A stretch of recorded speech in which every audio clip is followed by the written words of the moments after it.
Hi అండి, అందరికీ నమస్కారం. నేను మీ Pulindala Mahesh, school life movie director అండి. School life movie November 14th release అవుతుంది. ఈ వీడియో వచ్చేసి మన అనంతపురం, మన ఊరికి నేను ₹1,00,000 సినిమా ఇవ్వాలనుకుంటున్నా అండి. మీ దగ్గర థియేటర్ ఉందా, లేదా రెంట్కి తీసుకున్నా సరే, నాకు ₹1,00,000 కడితే ₹1,00,000 స్కూల్ లైఫ్ పోస్టర్లు ఇస్తాను, మన ఊరికి వచ్చి పబ్లిసిటీ చేస్తాను, క్యూబ్ కడతాను. తీసుకున్న వ్యక్తి నష్టపోకుండా ఉండడానికి ఆ ఊరికి వచ్చి కాలేజీలు స్కూళ్ళు తిరిగి జనాలు థియేటర్లో వచ్చేలా చేసి తను నష్టపోకుండా చూసుకుంటానండి. ఈ సినిమా కోసం నా ఇల్లు కూడా తాకట్టు పెట్టి చేశానండి. సినిమా ఎంత బాగుందో ఆలోచించండి. సినిమా మన ప్రసాదంలో 6th రోజు వేసాము, దుమ్ము లేచిపోయింది. సినిమా చాలా బాగుందండి. రాయలసీమ అంటే కత్తులు బాంబులు అన్నారు కదా, ఇక్కడ నుంచి రాయలసీమ అంటే రత్నాలు అని ఈ స్కూల్ లైఫ్ సినిమా నిరూపించబోతున్నాను. బాగా గుర్తుపెట్టుకొని ఈ ఫేస్ ని, Pulivendula Mahesh, school life movie director. ఖచ్చితంగా తెలుగు ఇండస్ట్రీలో రాయలసీమ నుంచి ఒక పేజీ క్రియేట్ చేయబోతున్నాను. ఇంకెందుకంటే ఆలోచన, థియేటర్ రెంట్ ఎంతైనా ప్రాబ్లం లేదు, కట్టేసుకోండి. ఎందుకంటే అంటే సినిమాలో డబ్బులు వస్తాయి, మీరు ₹10 సంపాదిస్తారు. నెక్స్ట్ సినిమాకి మీరు నేను కలిసి చేస్తాం.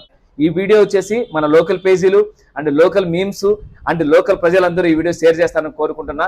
10 మంది షేర్ చేస్తే ఖచ్చితంగా ఈ సినిమా రీచ్ అవుతుంది. ఈరోజు షేర్ చేసిన ప్రతి ఒక్కరికి నా సపోర్ట్ మీకు ఉంటుంది. బుక్ మై షోలో మన సినిమా ఓపెన్ అయింది. బుక్ మై షోలో ఏం చేయాలో మీకు చెప్తాను. బుక్ మై షో అని టైప్ చేయండి, దాని మీద క్లిక్ ఇస్తే పైన సెర్చ్ బటన్ ఉంది కదా, అక్కడ క్లిక్ ఇవ్వండి. పైన స్కూల్ లైఫ్ అని సెర్చ్ ఇవ్వండి. కింద క్లిక్ చేస్తే ఇక్కడ ఉంది కదా, ఐఎమ్ ఇంట్రెస్టెడ్ క్లిక్ చేయండి. క్లిక్ చేస్తే మీకు టీజర్ వస్తుంది. చూసిన తర్వాత మీ ఫ్రెండ్స్తో కూడా ఇలా క్లిక్ ఇస్తే అందరికీ రీచ్ ఉంటుందండి. అందుకోసం చెప్తున్నాను.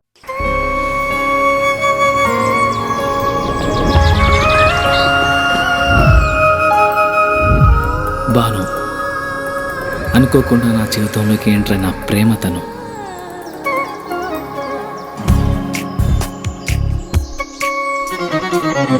తెలిసి తెలియని వయసులో ఈ భావం బయటికి చెప్పాలంటే భయం, మనసులో మదనం.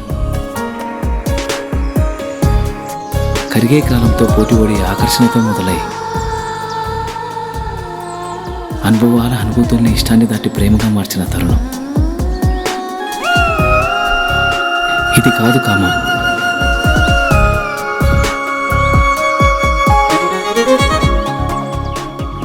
అమ్మ చెప్తూ ఉంటుంది, ఏదైనా ఒకటి కావాలి అంటే బలంగా కోరుకోవాలని, కోరుకున్న బలంగా తనే నా ఊపిరని.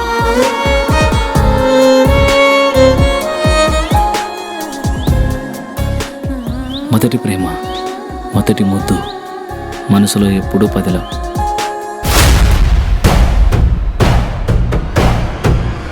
అది అట్లా పోతాంటే ఏమనమైంది నాయనా? ఒక వయసు వచ్చాక ఆడపిల్లలు పంజరంలో చిలకలాంటి వాళ్ళురా. ఇలాంటి సమయంలోని వాళ్ళతో సంయమనంగా ప్రేమగా మాట్లాడాలి. కాదు కూడదనుకుంటే సందు చూసుకొని ఎగిరిపోతారు.